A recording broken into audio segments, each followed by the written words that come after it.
Hello and welcome. This is Mouse Gunner, and we're back with some more Automation, the Car Company Tycoon game. Continuing on with the campaign roleplay of the Edison Car Company in 1996. And in this video, we're going to take a look at the Edison Constellation, which I have pre-built for you guys. And we're going to start off with the 3.6 liter standard trim.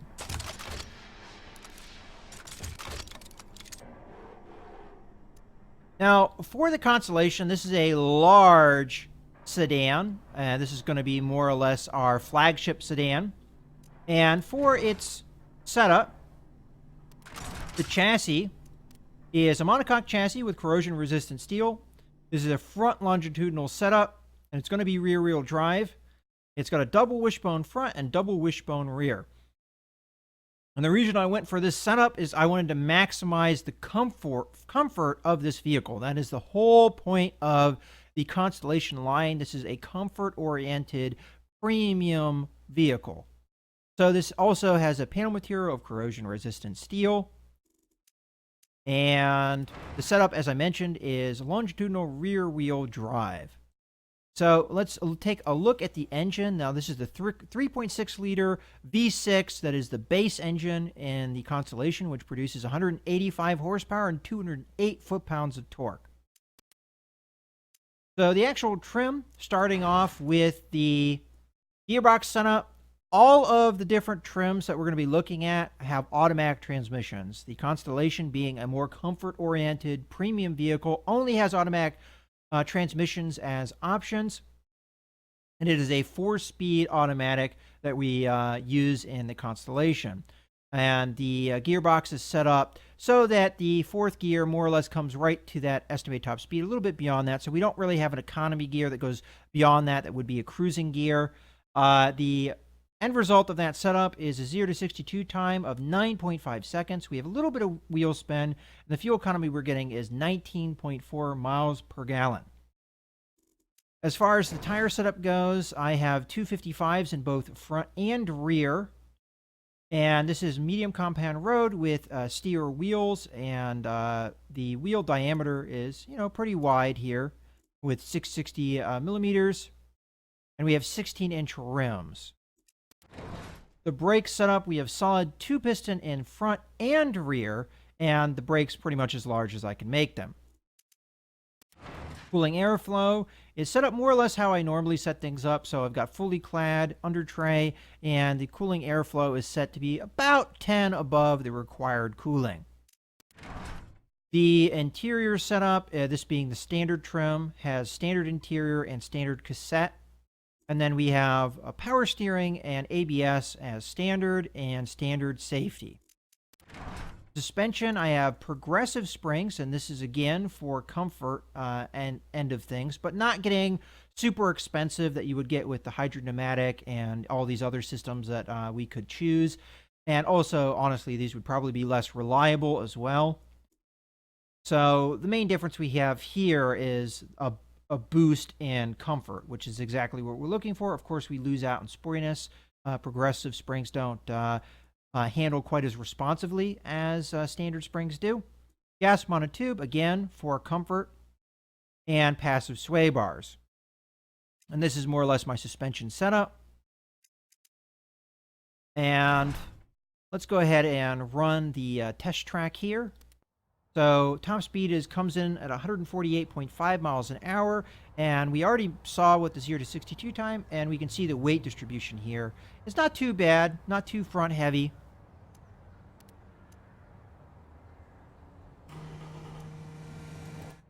So the track time we end up getting is 1 minute 36.29, and this is actually a direct comparison to the Star. I don't remember which version of the Star this is, but I know it's one of the V6 versions. Probably the premium trim, I would guess. Now let's jump into the premium trim of the V6. And the main difference we're going to have here is the interior. So just quickly going over the different setup. I did set up the gearbox a little bit differently to try and get the 0 to 62 time close to what it was before. with the standard trim, which is usually what I try to do. Tire setup's going to be the same. Brake setup's going to be the same. The cooling airflow is going to be set up more or less the same, but the interior is going to be the big difference here. So we have premium interior, premium CD, and I added on traction control. The suspension should be pretty close to what it was with the standard trim. And let's go ahead and take a look at the track time. Now we do see a little bit of a drop off in the top speed, increase in weight due to that change in trim, and a little bit of a change in the weight distribution. And I think we can expect the time to be a little bit slower, even though I think the 0 to 62 time was pretty darn close. And we see a drop off of a little under half a second in the overall track time. All right, jumping into the V8 version of the Constellation. Let's first take a look at the engine. So this is a 5-liter V8 that produces 251 horsepower and 284 foot-pounds of torque. So first starting with the gearbox. So again, automatic transmission, 4-speed, and the end result of that is we have a decent amount of wheel spin. But we have a 0 to 62 time of 8 seconds, so pretty significant improvement there. But miles per gallon, we're getting 17.4. So definitely a drop off there as well. The tire setup is going to be exactly the same, as is the brake setup. We also have a difference here because of the cooling airflow required of the V8 is more, so that has changed. Going to change our aerodynamics a little bit. And the interior is going to be set up more or less the same way as the other standard trim. And as far as the suspension, this has been rebalanced for the difference in weight between that V6 and the V8. And let's go ahead and take a look at the track time. So we have 161 miles an hour top speed, and we already saw the 0 to 62 time, and we can see that this is more front heavy because of that heavier V8.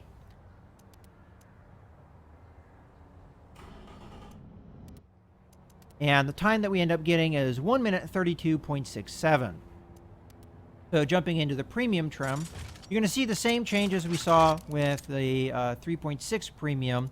So this is the gearbox is going to probably be set up a little bit more aggressively to keep that 0 to 62 time at 8 seconds. We do see a little bit of a drop off in the miles per gallon, though.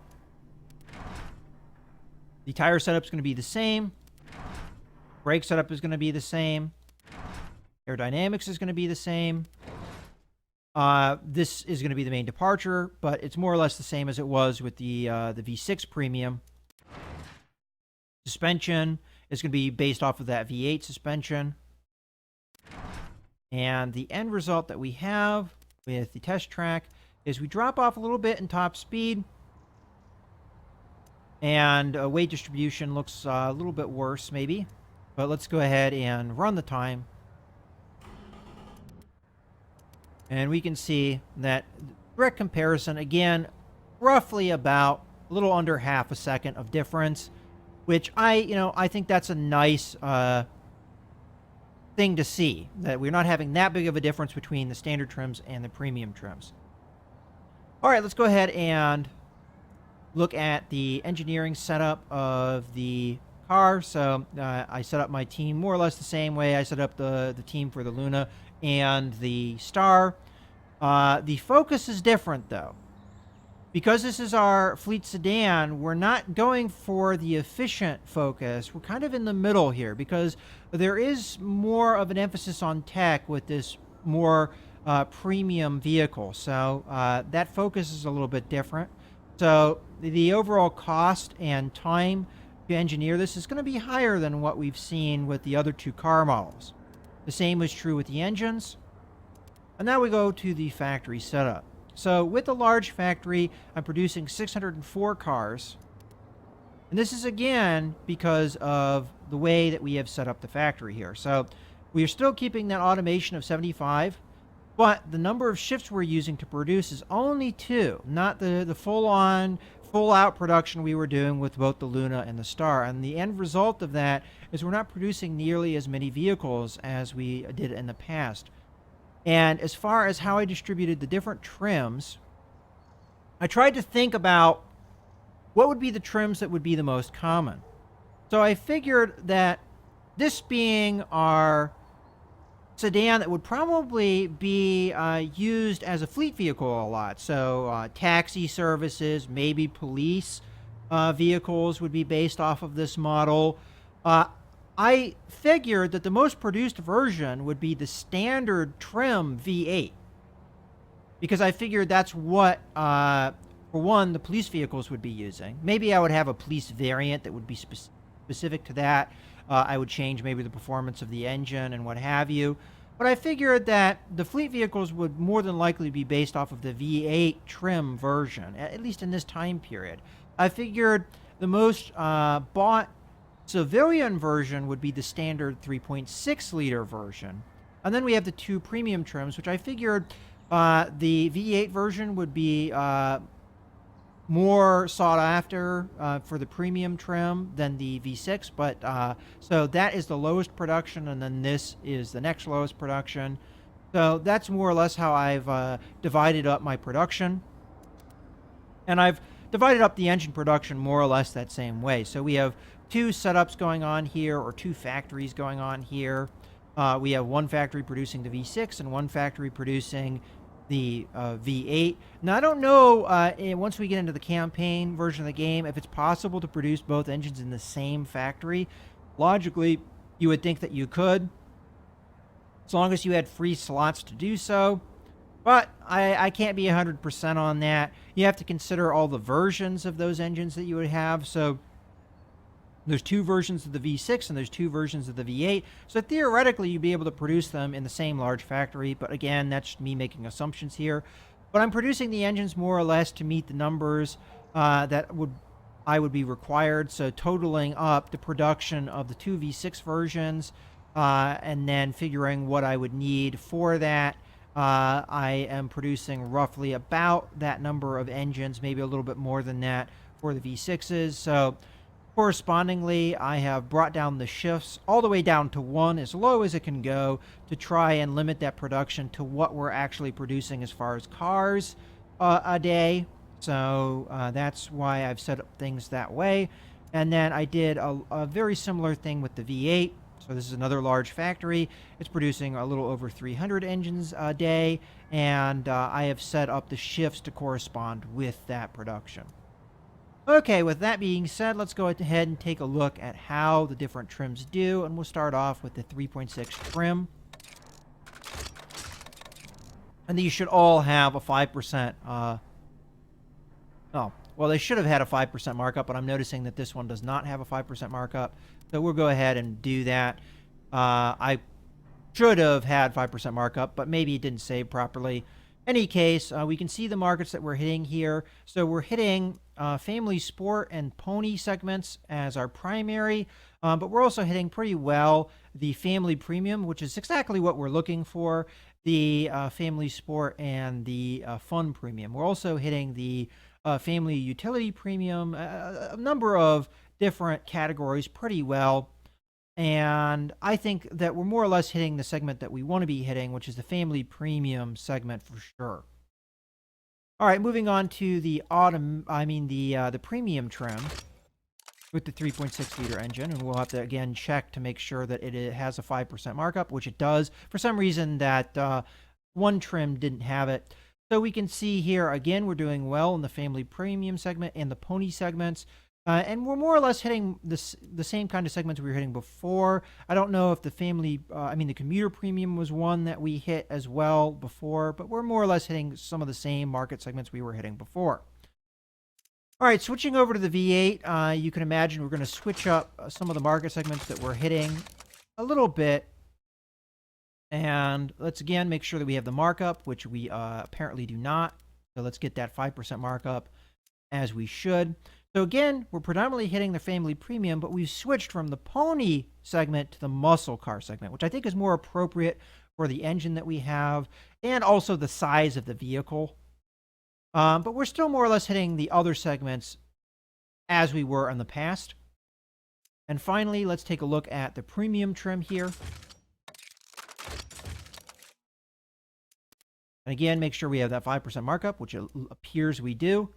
And again, we see the same dynamic. We have the family premium and the muscle segments being our two largest. But again, we're hitting a lot of the same segments we were with all of the other trims as well.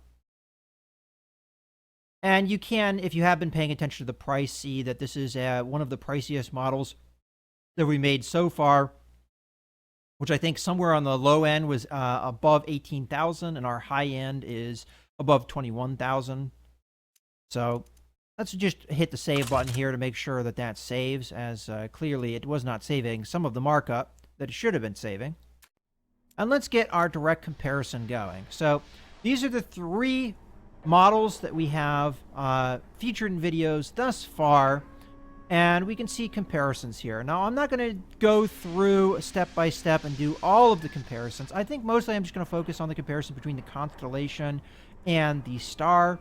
So we can see we drop off in drivability. Not quite as good of a performer for the most part as the Star was. If you compare like to like, so base model versus base model, so this would be the base model for the Star, and we already have highlighted the base model for the Constellation. We can see a little bit of a dip off in drivability, and even the best drivability car that we have is not performing as well as the best of the Star.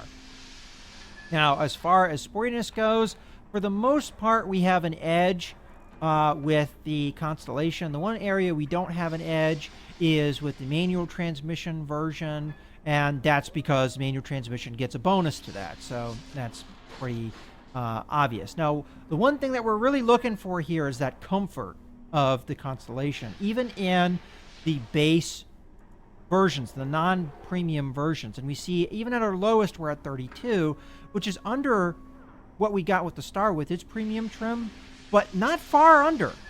I mean, we're in the 30s here with the standard trims versus in the 30s of the premium trim of the Star. So definitely we achieved that comfort-oriented build, and with our most comfort-oriented trims, we were above 40. So definitely good there.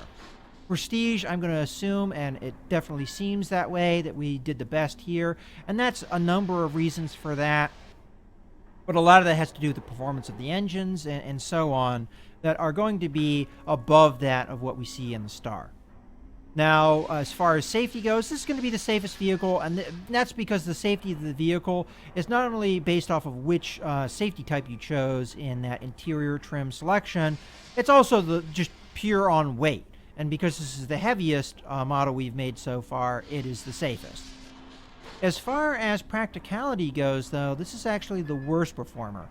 Now, I wonder about this because you see the Luna is the highest performer, then the Star, then the Constellation. I wonder if a lot of that is based off of the size of the vehicle. Maybe this has a harder time getting around tight streets and things like that. So it loses some points on practicality. Could be. Off-road, it doesn't do too bad. It's actually the highest performer that we have thus far. Although we're not building it for that sake, it does perform not too bad. As far as utility, it is also a pretty good performer. I'm going to assume utility here is based off of what tells you here, how well suited the car is for work use, transportation, and towing, which is good. If we're thinking about this as possibly being a fleet vehicle used for taxi service and possibly as police cruisers, we want that utility number to be pretty decent, which we definitely have that here with the trim that we would assume being the one that would be used the most as a fleet vehicle. As far as reliability goes, this performed, I would say, a little bit worse than the Star. As you can see, comparing like to like, the standard trim, the base trim, the lowest trim of the Star versus the lowest trim of the Constellation, we're definitely better off with the Star, and even the worst of the Star is better than the worst of the Constellation. So I would definitely give a slight edge to the Star here, but our best performer thus far has been the Luna. for sure. Now, fuel economy, this is the worst performer, and I think that makes perfect sense. This is a heavier vehicle. It is a vehicle with higher performing engines. So I think that makes perfect sense. And we see even the worst performing engine for the Star is better fuel economy wise than the best performing in the Constellation. And more or less, we see the same fuel economy in the two trims of the V6 and the two trims of the V8. Moving on to weight, this is the heaviest vehicle we've made thus far, so we can see a pretty big difference between the Constellation and the Star. Emissions, this is also the most polluting vehicle we've made thus far. V6 is being the best out of the two engines, and the V8s being the worst. And production unit-wise, this is also takes the longest for us to build, which I think makes perfect sense, as well as costing the most. So there is more or less an overview of the Constellation. I hope you guys have enjoyed the video. This is Mouse Gunner, signing out.